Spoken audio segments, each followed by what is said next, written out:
할렐루야, 주님의 사랑으로 환영합니다. 한 주간 동안 은혜 가운데 잘 지내셨습니까? 주님께서 여러분들의 앞길을 항상 인도하시고 보호하시고 지켜주시기를 항상 제가 기도하겠습니다. 많이 어려운 상황 가운데서 우리가 그래도 믿음을 잃지 않고 항상 주를 붙들고 주 앞에 나오고 주님께 의지하는 그런 삶을 견지해 나가야 됩니다. 그것이 바로 주님이 기뻐하시는 것이고 주께서 우리를 통해서 원하시는 일이라고 저는 믿습니다. 오늘 함께 살펴볼 말씀은 갈라디아서 1장 9절로 10절 말씀인데요. 제가 한 번 더 읽습니다. 우리가 전에 말하였거니와 내가 지금 다시 말하노니 만일 누구든지 너희가 받은 것 외에 다른 복음을 전하면 저주를 받을지어다. 이제 내가 사람들에게 좋게 하랴 하나님께 좋게 하랴 사람들에게 기쁨을 구하랴 내가 지금까지 사람들의 기쁨을 구하였다면 그리스도의 종이 아니니라. 아멘. 바울은 이 갈라디아서를 이렇게 쓰는데요.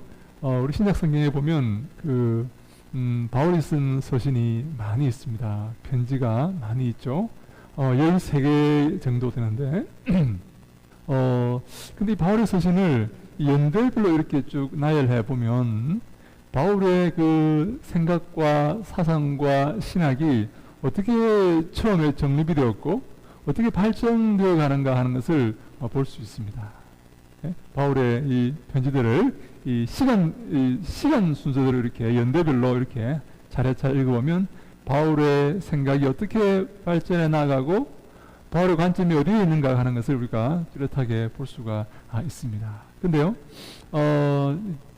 가장 먼저 기록된 서신이 어떤 서신인가? 우리 신약성경의 바울 서신 가운데 가장 먼저 기록된 서신이 무엇인가 하는 데 대한 논란이 있습니다. 어떤 사람은 갈라디아서다, 어떤 사람은 데살로니가 전서다 이렇게 말하는데요. 사실 뭐 그게 크게 이렇게 뭐 중요하지 않을 수 있지만 이것을 가장 먼저 기록된 서신이 뭔가 이 갈라디아서냐 아니면 데살로니가 전서냐 하는 이 논쟁은 사실 바울의 신학을 이해하는데 바울의 생각을 이해하는데 약간 도움이 됩니다. 크게 갈라디아서가 가장 먼저 기록된 것이다 라고 주장하는 그 사람들은 소위 이 남갈라디아서를 주장하는 사람들이고 데살로니가 전서가 가장 먼저 기록되었다고 주장하는 사람은 북갈라디아서를 주장하는 사람들인데요.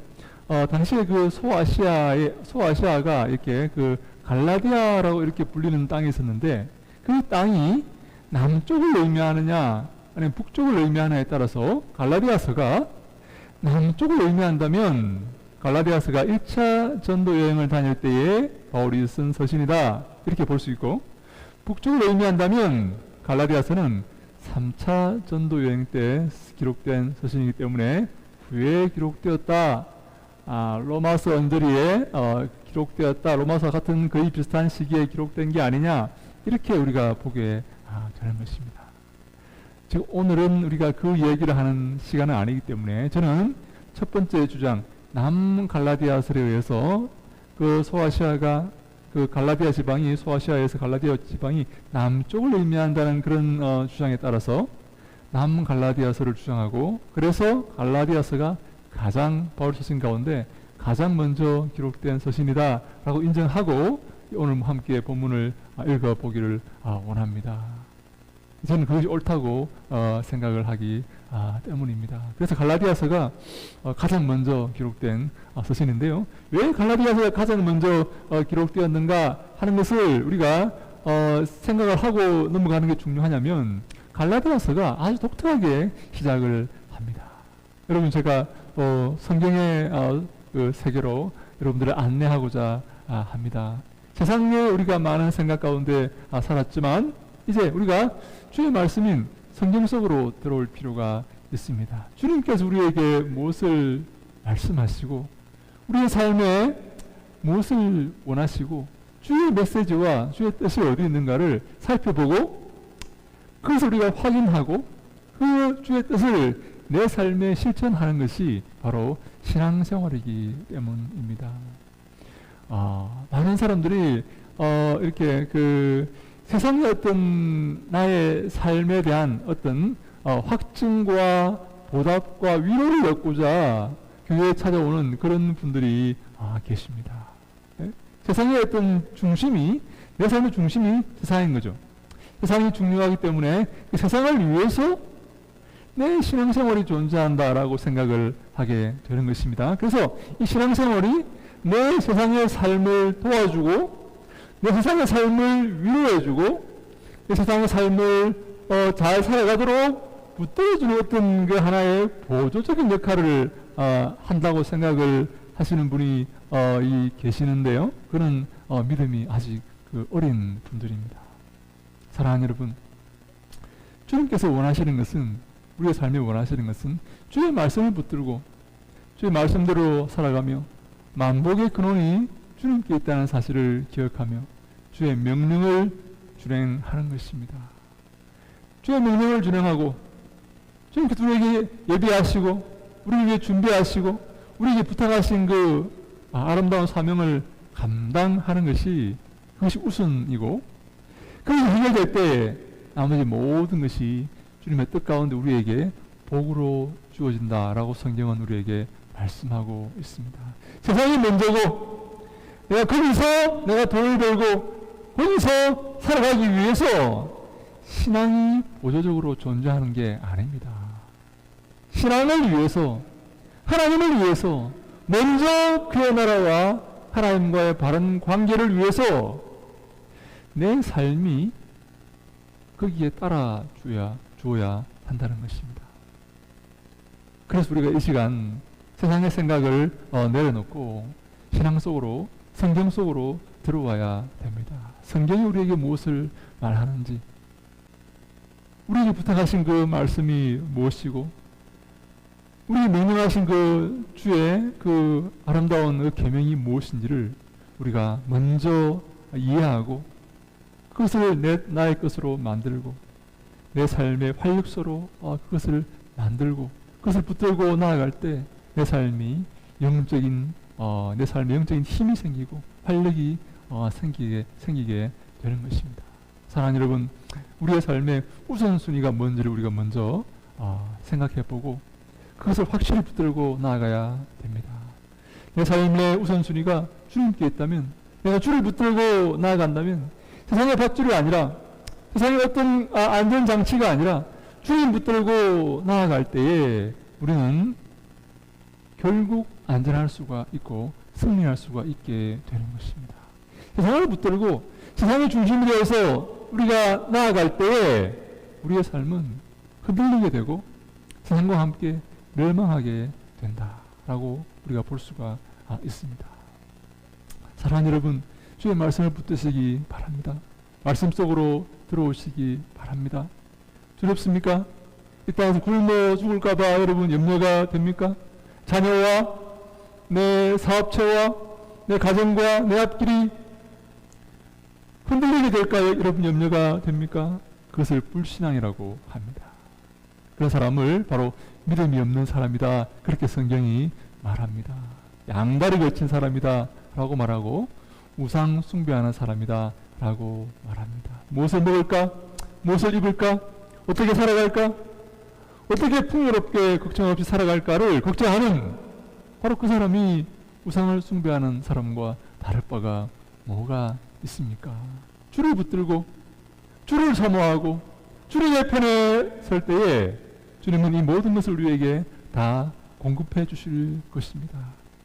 우리를 붙잡으시고 인도하시고 우리에게 복을 주실 것입니다.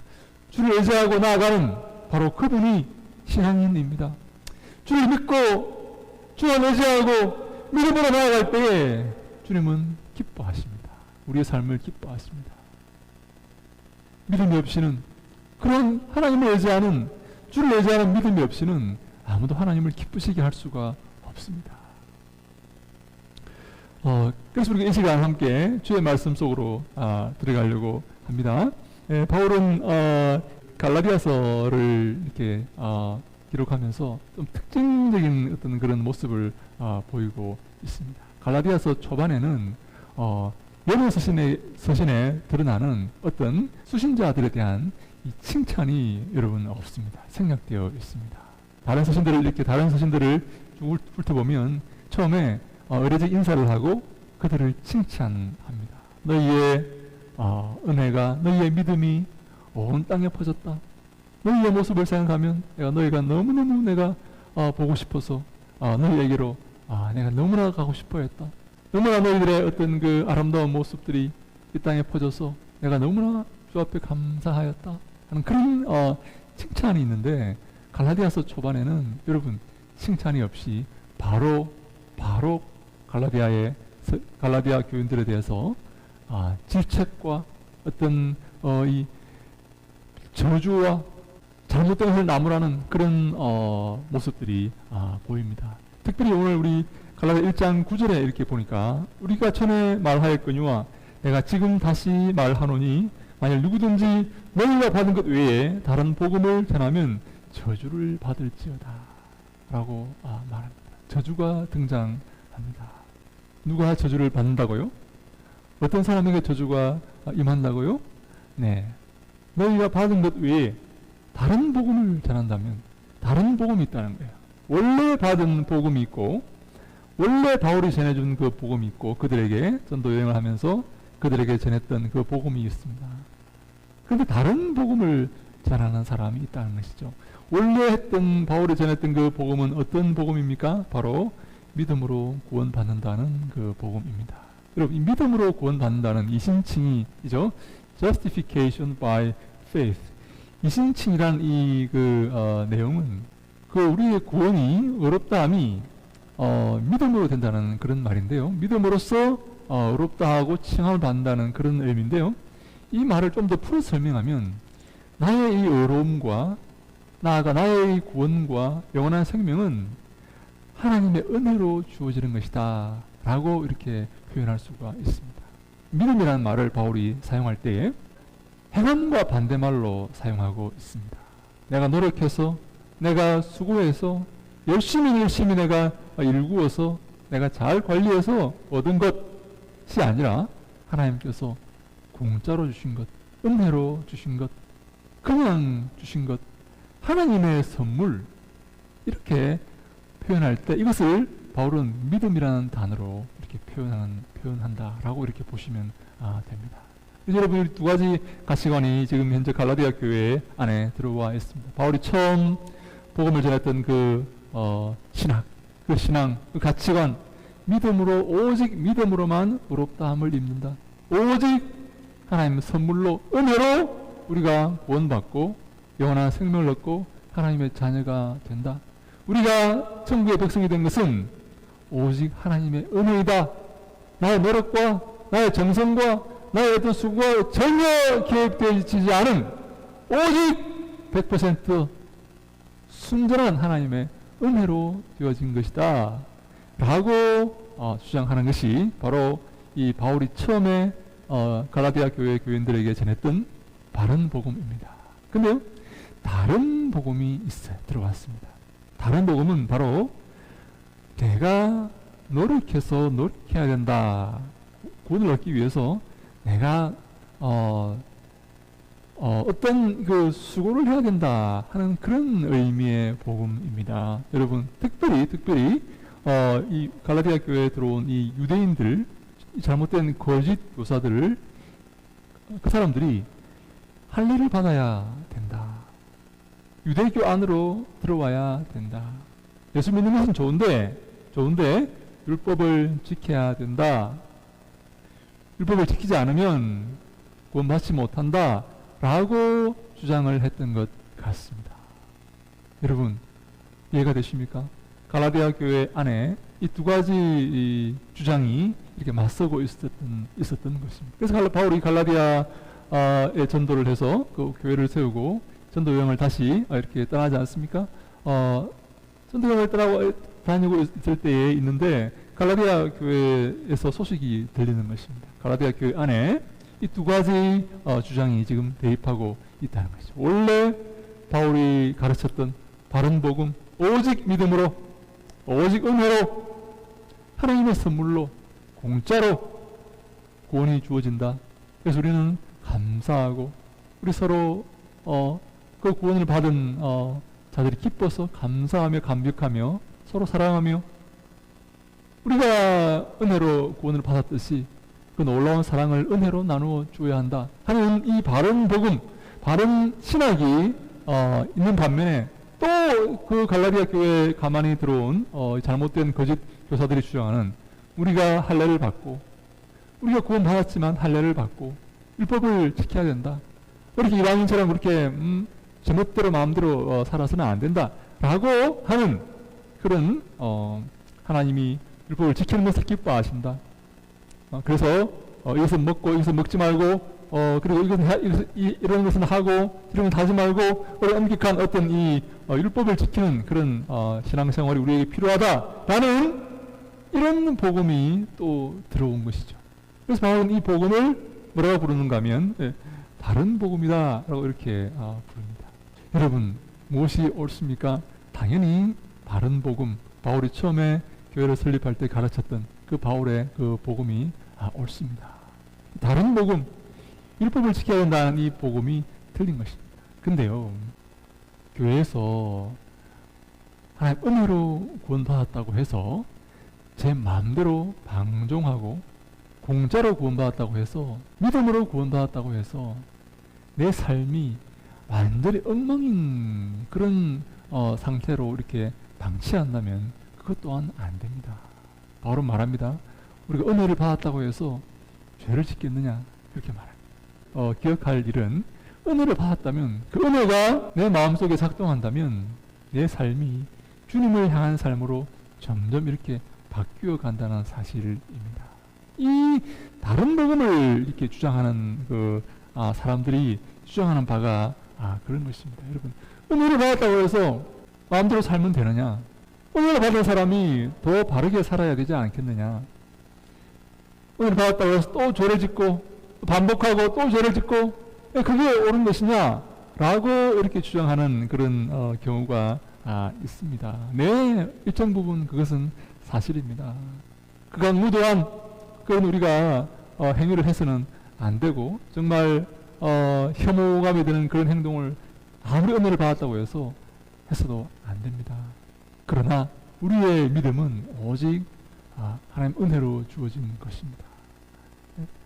우리가 죄인 되었을 때 하나님께서 우리를 살려주신 것입니다. 내가 죽었을 때에, 내가 죽어 있는 상황 가운데서 하나님께서 나를 직권적으로 주님의 권능으로, 주님의 은혜로, 주님의 주권으로 나를 살려주신 것입니다. 그것이 바로 바른 복음이요, 바른 신앙이고 바른 신학입니다. 바울은 갈라디아 교회가 이런 잘못된 이 논쟁에 휩싸여서 그렇게 분열될 그런 우려가 있는 상황에 이렇게 직면하게 되었고, 바울은 너무나 이렇게 화를 내면서 저주를 퍼붓는 그런 모습까지 보이면서 이 부분을 지금 바로 잡기를 원하는 것입니다. 이 구원의 은혜성, 이 복음의 은혜성, 신앙생활의 은혜성을 지금 바울은 강조하고 있는 것이죠. 바울이 이렇게 그 신앙의 이렇게 그 은혜성을 이렇게 강조하는데, 우리가 한 가지 그 기억할 일은, 바울이 자신을 이렇게 죄인 중에 이 괴수라고 표현을 하는 것을 우리가 보게 됩니다. 이 디모데전서 1장 15절에 보니까, 미쁘다 모든 사람이 받을 만한 이 말이여, 그리스도 예수께서 죄인을 구원하시려고 세상에 임하셨다 하였도다. 죄인 중에 내가 괴수니라 라고 이렇게 표현합니다. 바울이 이 구원의 은혜성을 어떻게 얻게 되었는가 하는 뭐 여러 가지 이렇게 연구가 있지만, 다메섹에서 그 스데반을 죽이고 다메섹으로 가서 여기 있는 자들을 이렇게 포박하려고 이렇게 가려고 할 때, 가고 있을 때 바울이 예수님을 만나지 않습니까? 그때, 그리고 그것을 기점으로 바울이 이 구원의 은혜성을 경험하게 되었고 확신하게 되었다라고 이렇게 주장을 하는 그런 사람들이 있습니다. 네, 뭐 그럴 수 있습니다. 왜냐하면 구원받은 사람을 박해하고 그 구원의 그리스도인들을 죽이려고 했던 나를 하나님께서 구원해 주신 것입니다. 나아가 구원받은 사람을 잡아 죽이려고 하고 있는 나를 구원의 도구로 사용해서 사도로 삼으신 것입니다. 이게 바로 구원의 은혜성을 가장 잘 설명하는 것이 아닌가 그렇게 보는 것이죠. 사랑하는 여러분, 바울은 구원받은 사람을 죽였습니다. 구원의 사도를 스데반을 죽였습니다. 구원받은 사람들을 그리스도인들을 잡아서 또 죽이려고 다메섹으로 갖고 오셨습니다. 정말 마귀 중에 마귀 아닙니까? 그래서 바울이 자신을 죄인 중에 괴수다. 내가 죄인의 우두머리다. 내가 마귀의 앞잡이 중에서도 내가 우두머리다. 가장 극악무도했던 사람이다. 라고 자신을 지금 고백하고 있는 것이죠. 사랑하는 여러분, 바울은 그렇게 자신을 죄인 중에 괴수로 고백을 합니다. 그 죄인 중에 괴수를 하나님께서 당신의 복음을 위한 그런 사도로 삼으신 것입니다. 이게 은혜가 아닙니까? 가장 낮은 위치에서 가장 극악무도하고 하나님의 심판을 피할 수 없는 그런 절망적인 위치에서 가장 존귀한 사도의 위치로 하나님께서 이끌어 주신 것입니다. 여러분, 이게 바로 은혜를 잘 설명을 하고 있다고 생각하지 않으십니까? 네, 하나님은 바울에게 그렇게 선물로 구원을 주신 것입니다. 그 선물이라고 밖에 말할 수가 없는 것이죠. 바울에게서 나올 수 없는 그런 것입니다. 바울에게서 찾을 수 없는 그런 것 아닙니까? 가장 극악무도한 가장 극한 형벌을 받아야 할 그 바울이 가장 존귀한 위치인 복음을 전하는 그런 사도로 부름을 받게 된 것이죠. 이것은 바로 하나님의 선물이요, 하나님의 은혜라고 우리가 말할 수밖에 없습니다.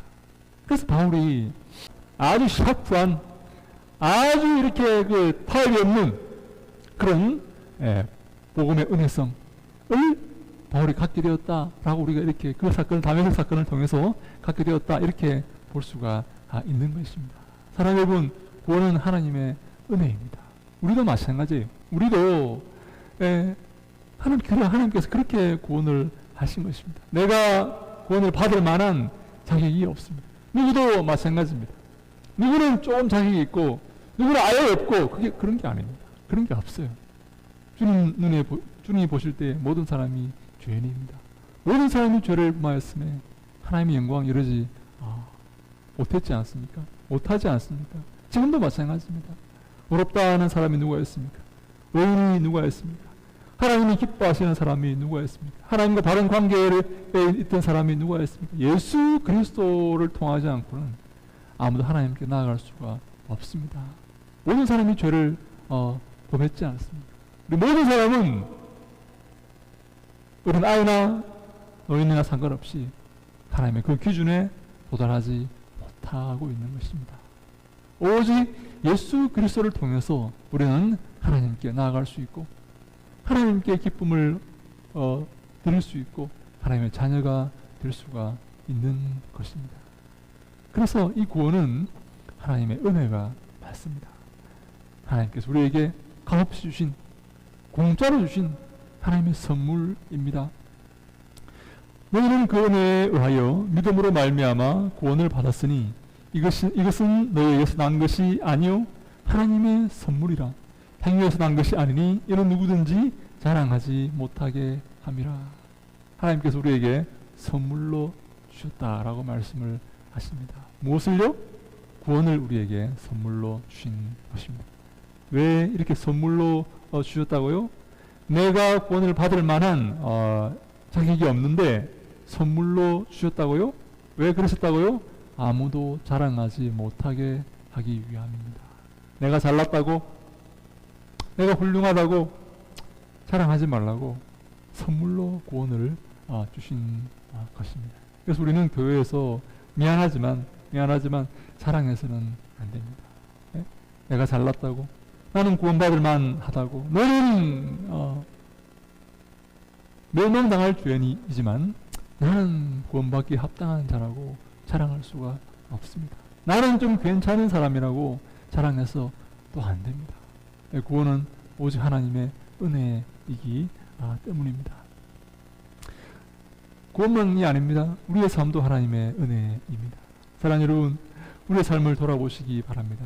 하나님의 은혜가 아닌 것이 있습니까? 은혜를 받지 않은 것이 있습니까?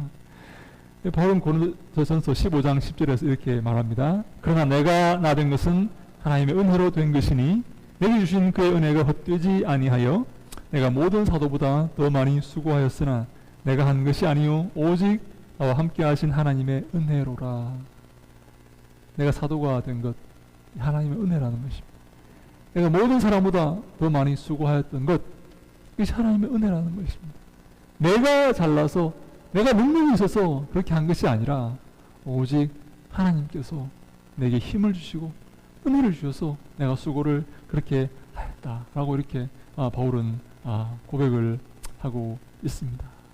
사랑하는 여러분, 이 하나님의 은혜성, 복음의 은혜성, 구원의 은혜성, 내 삶의 은혜성, 하나님이 내게 은혜로 주신 것이고 내 삶의 중심에는 하나님이 계시고 오늘 하나님께만 영광을 돌려야 되고 하나님만 우리의 주인 되시고 목자가 되신다는 하나님만 붙드는 이 신앙, 이것을 바울은 지금 강력하게 전하고 있고 이 신앙에서 벗어나려고 하는 갈라디아 교회 교인들에게 강력한 경고를 내리고 있으며 이 신앙이 아닌 다른 복음, 다른 신앙을 전하려고 하는 자들에게 바울은 저주를 이렇게 선포하고 있는 것입니다. 하나님의 은혜를 우리가 기억하고 그 은혜를 회복해야 됩니다. 사랑하는 여러분, 우리의 삶에 하나님의 은혜가 회복되어야 됩니다. 하나님께서 함께 하신다. 하나님께서 나를 붙들고 계신다. 하나님께서 이 교회를 붙들고 계신다. 하나님께서 이 교회를 세우셨다. 하나님께서 내 삶을 인도하신다. 내 삶을 만드시고 나의 놔둔 것은 하나님의 은혜이다. 라는 이 구원의 은혜성, 내 삶의 은혜성을 회복하는 것이 여러분 중요합니다. 하나님의 은혜성을 붙들고 있을 때, 이 은혜를 붙들고 있을 때, 하나님의 주권을 붙들고 있을 때 내 삶은 흔들리지 않습니다. 그렇지 않고 나의 실력과 나의 이 자격과 나의 이 소유를 의지하며 그것을 붙들고 있을 때 우리는 흔들리게 됩니다. 불안하게 됩니다. 여러분 불안하십니까? 살아가시는 게 너무나 힘드십니까? 주님의 은혜를 붙드시기 바랍니다. 주님을 붙드시기 바랍니다. 주님은 흔들리지 않습니다. 그것을 믿음이라고 그럽니다. 내 삶을 바라보고 내 삶을 의지하며 내 삶을 붙들고 있는 그것을 여러분 불신앙이라 그럽니다. 하나님 말씀을 붙들고 약속을 붙들고 눈에 보이지 않지만 한 걸음 한 걸음 나아가는 것, 그것을 신앙이라고 여러분 부르는 것입니다.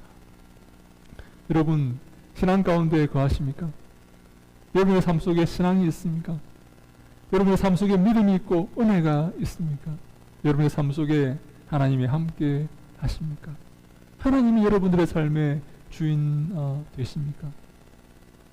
그것이 바로 우리의 신앙생활의 내용입니다. 사랑하는 여러분, 우리는 이 하나님의 은혜의 신앙을 회복해야 됩니다. 내 삶에 하나님의 은혜가 가득한 그것을 꿈꾸시기 바랍니다. 하나님이 내 삶을 붙들고 계시다는 사실을 여러분 기억하시기 바랍니다. 잊지 마시기 바랍니다. 여러분 그 믿음을 가질 때에 하나님을 기쁘시게 할 수가 있습니다.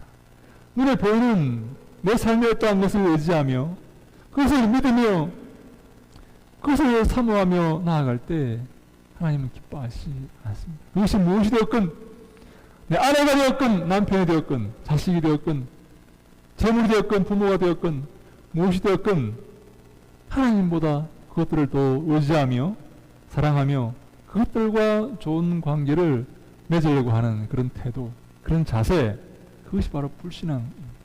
하나님 그것을 기뻐하시지 않습니다. 그래서 바울이 10절에 이렇게 말하고 있습니다. 이제 내가 사람들에게 좋게 하랴 하나님께 좋게 하랴 사람들에게 기쁨을 구하랴 내가 지금까지 사람들의 기쁨을 구하였다면 그리스도의 종이 아니니라 라고 말씀합니다. 사랑 여러분, 여기에 보면 사람들에게 좋게 하랴 하나님께 좋게 하라 이렇게 말하지 않습니까? 사람들에게 기쁨을 구하고 사람들과 바른 관계를 가지는 것을 말합니다. 하나님께 좋게 하라라는 말은 하나님께 기쁨을 구하고 하나님을 기쁘시게 하고 하나님과 바른 관계를 갖는 것을 의미합니다. 여기 좋게 하다라는 말은 페이토라는 말인데요. 이 원래 얻는다라는 그런 의미의 말입니다. 너가 사람을 얻을래? 하나님을 얻을래? 라는 의미의 말씀입니다. 여러분, 제 말이 무슨 말인지 이해하시겠습니까? 여러분, 사람을 얻으시겠습니까? 하나님을 얻으시겠습니까? 둘 중에 이렇게 하나만 얻을 수 있다라고 말하면 여러분 무엇을 얻으시겠습니까? 사람들의 마음을 얻으시겠습니까? 하나님의 마음을 얻으시겠습니까? 사람들에게 좋게 하겠습니까? 하나님께 좋게 하겠습니까? 사람들에게 기쁨을 구하겠습니까? 하나님께 기쁨을 구하겠습니까? 여러분 무엇을 구하겠습니까? 네, 하나님께 기쁨을 구하고 하나님과 좋은 관계를 맺고 하나님의 그 마음을 얻고 하나님 편에 서는 것, 그것이 바로 신앙입니다. 반대는 불신앙입니다. 하나님 기뻐하시지 않습니다. 여러분 선택하셔야 됩니다. 우리는 둘 중에 이 갈림길에 서 있습니다. 하나님 편에 설 것인가? 하나님과 함께 할 것인가? 하나님이 기뻐하시는 삶을 살 것인가? 하나님의 마음을 얻을 것인가? 하나님께 좋게 할 것인가? 하나님을 기쁘시게 할 것인가? 아니면 사람에게 좋게 하고 사람의 마음을 얻고 사람들을 기쁘게 할 것인가? 이 둘 사이에서 우리는 선택해야 됩니다. 저는요, 감히 단언하건대 많은 그리스도인들이 사람들의 마음을 얻고 사람들의 편에 서고자 한다고 생각합니다. 하나님을 두려워하고 하나님이 기뻐하시는 결정을 내리고 하나님을 사모하고 하나님 편에 서는 것, 내가 좀 손해를 본다 할지라도 내가 억울한 일을 당한다 할지라도 내 마음이 아프다 할지라도 하나님 편에 서는 것, 하나님의 마음을 얻는 것, 하나님을 기쁘시게 하는 것, 그런 사람들이요, 그런 분들이 잘 없습니다. 그리스도인들 중에 말입니다.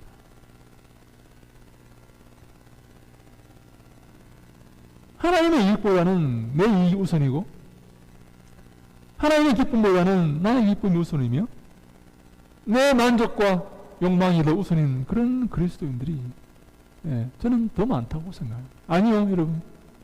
저는 하나님을 우선시하고 주를 경외하며 주와의 관계를 더 소중하게 생각하는 사람들의 관계보다 주님과의 관계, 주님이 더 기뻐하시는 그 일을 위해서 손해보고 기꺼이 희생하는 그런 그리스도인을 저는 별로 만나보지 못했습니다.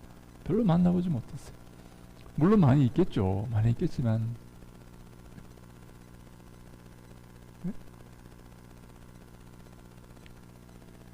하나님께 우리는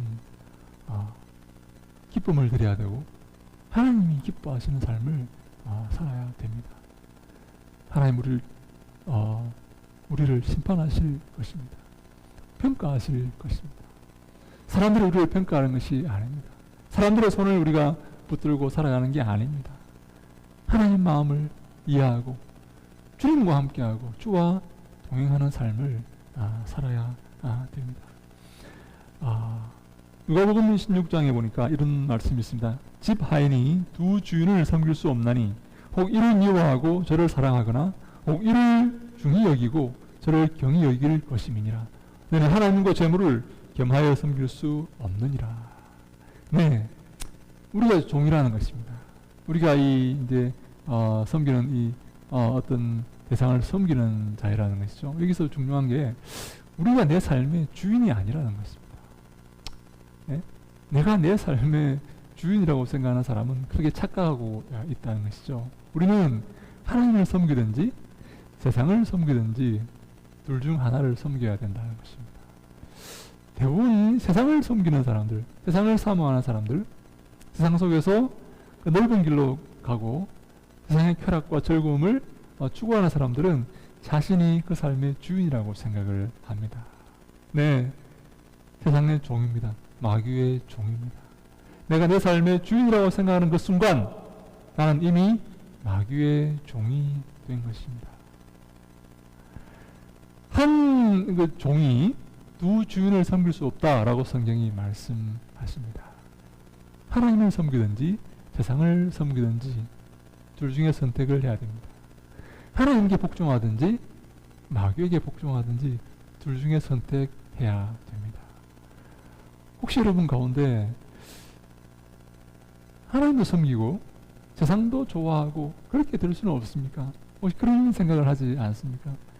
하나님을 섬긴답시고 세상을 포기하는 게 너무 크게 이렇게 위험스럽고 리스크가 큰 그런 그 행위라고 생각하지 않으십니까? 어떻게 내가 일군 재산인데, 어떻게 모은 내가 사업체인데, 어떻게 내가 이렇게 피땀을 흘려서 이렇게 조성해 놓은 것인데 이것을 포기한단 말인가? 하나님을 섬긴다는 그런 미명하에 이것을 포기할 수는 없어. 내가 잘해서 하나님께 헌금을 많이 드릴 거야. 내가 잘 이렇게 일구어서 하나님께 더 큰 영광을 돌릴 거야. 라고 이렇게 그 생각을 하시지는 않습니까? 사랑하는 여러분, 그런 일은 없습니다. 그런 일은 없어요. 우리는 두 주인을 섬길 수가 없습니다.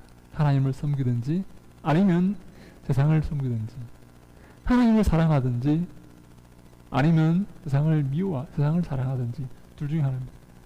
하나님을 사랑하는 사람은 세상을 미워하는 사람이요, 세상을 사랑하는 사람은 하나님과 원수가 되는 사람입니다. 우리는 이 둘 가운데 선택해야 됩니다. 내 마음을 어디에 줄 것인가? 하나님께 내 마음을 드릴 것인가? 하나님께 헌신 봉사할 것인가? 세상에 헌신 봉사할 것인가? 선택해야 됩니다. 하나님께 내 시간을 드리고 내 마음을 다 드리고 내 정성을 드릴 것인가? 세상에 내 마음을 주고 정성을 주고 시간을 주고 뜻을 줄 것인가? 선택해야 됩니다. 한 하인은 두 주인을 섬길 수가 없습니다. 사랑하는 여러분, 오늘 바울은 우리에게 선택을 요구합니다. 하나님을 기쁘시게 할 것인가? 이 땅에 사람을 기쁘게 할 것인가? 하나님께 좋게 할 것인가? 사람에게 좋게 할 것인가? 하나님께 기쁨을 구할 것인가? 사람에게 기쁨을 구할 것인가? 사람들의 관계 속에서 기쁨을 구할 것인가? 믿지 않는 사람은 하나님을 알지 못하기 때문에 가족들이 이렇게 모여서, 친구들이 모여서 이렇게 기뻐하며 건강하게 살아가는 게 그들의 최고의 목표입니다. 그들의 삶의 목표입니다. 근데 우리는 그래서는 안 됩니다. 우리는 하나님과의 관계 가운데 기쁨을 얻어야 됩니다. 그래서 우리 10절에 보니까 내가 지금까지 사람들의 기쁨을 구하였다면 그리스도의 종이 아니니라 라고 이렇게 말하고 있습니다. 바울은 지금까지 사람들의 기쁨을 구하지 않았다는 것입니다. 사람들이 기뻐하는 말을 하지 않았다는 것입니다. 누가 기뻐하는 말을 했다고요? 하나님이 기뻐하시는 말을 했다는 것입니다. 하나님이 원하시는 말을 했다는 것입니다. 하나님과의 좋은 관계를 얻기 위해서 노력하고 그것에만 관심을 가졌다는 것입니다. 하나님 편의 세계를 바울은 기뻐했다는 것입니다. 그의 삶이 그러했다는 것입니다. 그래서 바울이 자신을 그리스도의 종이라고 자리매김하고 선포하고 있습니다. 내가 그리스도의 종이다. 내가 그리스도를 섬기는 사람들이다. 그리스도를 기쁘게 하는 사람이다. 주님을 섬기는 사람이다. 라고 바울이 선포하고 있습니다. 그래서 그 바른 복음을 붙들고 오직 하나님을 중심하여서 하나님 중심주의의 믿음, 주만 바라보며 주를 의지하며 믿음으로 나아가는 그 삶을 바울은 지금 주장하고 있는 것입니다. 반대의 삶을 저주하고 있는 것입니다. 요소 24장에 이런 말씀이 있습니다. 그러므로 이제는 여호와를 경외하며 온전함과 진실함으로 그를 섬기라. 너희의 조상들이 강 저쪽과 애굽에서 섬기던 신들을 치워버리고 여호와만 섬기라. 만일 여호와를 섬기는 것이 너희에게 좋지 않게 보이거든 너희 조상들이 강 저쪽에서 섬기던 신들이든지 또는 너희가 거주하는 땅에 있는 아모리 족속의 신들이든지 너희가 섬길 자를 오늘 택하라. 오직 나와 내 집은 여호와를 섬기겠노라 하니. 네, 여호수아가 이제 죽음을 앞두고 가나안 정복 전쟁을 이렇게 이제 거의 마치고 백성들에게 유언에 이렇게 주라는 그런 말을 하고 있습니다. 왜냐하면 지금 가나안 땅에 이스라엘 백성들이 다 들어왔지 않습니까? 가나안 정복 전쟁을 지금 이렇게 거의 이렇게 마칠 즈음에 있는데요. 그들에게 한 가지 그 문제는 뭔가 하면 가나안 땅의 신들이었습니다. 가나안 땅 사람들이 섬기던 그 신들, 가나안 땅의 그 문화, 그 우상을 섬기는 그 문화, 지금 그것에 이스라엘 백성들이 노출되어 있는 것이죠. 그래서 여호수아가 권고합니다. 하나님을 섬길 것인가? 이 땅의 신들을, 이 아모리 족속의, 이 가나안 이 7족속들이 섬기던 그 신을 섬길 것인가? 선택해야 된다. 이렇게 지금 말하고 있는 것이죠. 그래서 나와 내 집은 오직 여호와만 섬기겠다. 여러분, 이 만자가 중요합니다.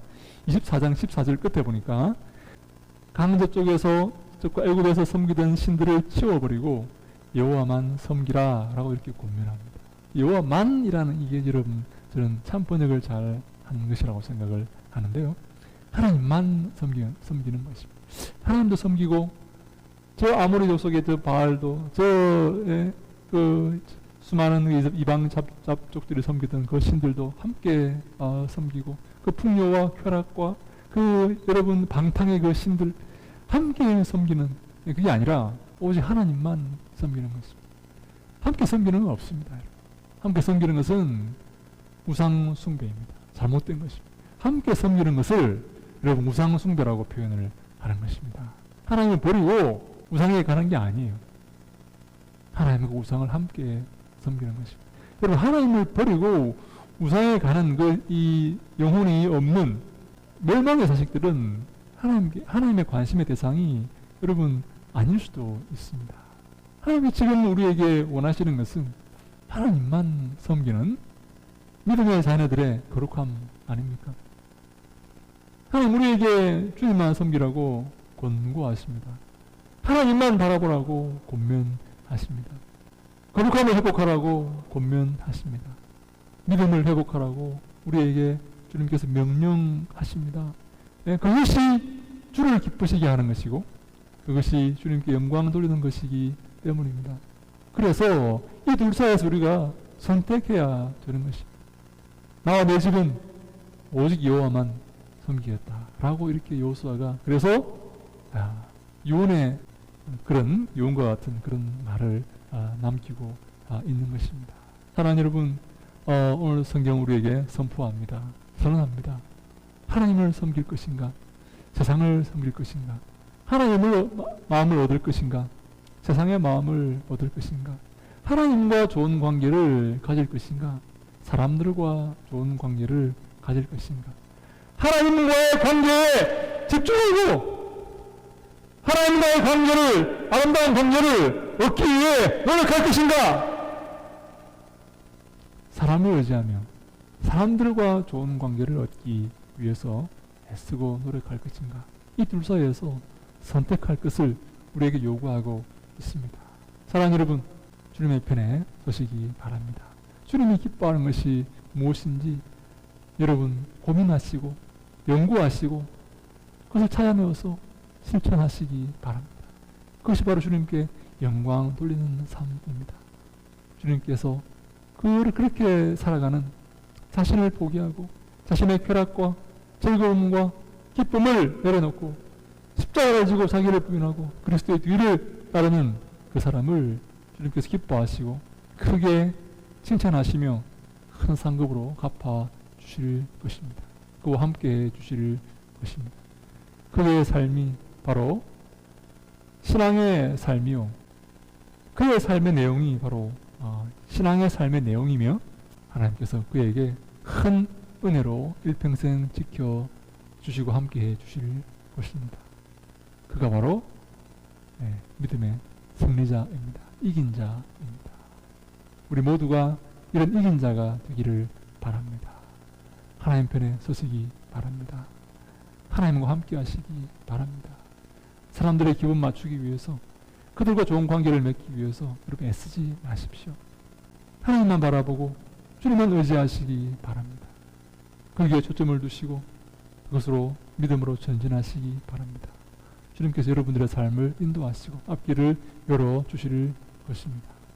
축복해 주실 것입니다. 먼저 그의 나라와 그의 의를 구하면 이 모든 것을 하나님께서 우리에게 선물로 더해 주실 것입니다.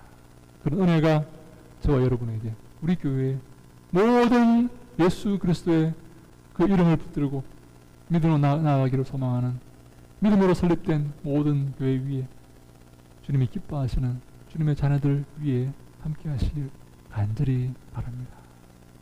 기도하겠습니다. 아버지 하나님 감사합니다. 저희들 주님의 자녀로 삼으시고 사명을 주시고 우리의 삶을 주님께 의탁하며 믿음으로 그 길을 걷게 하시니 감사합니다.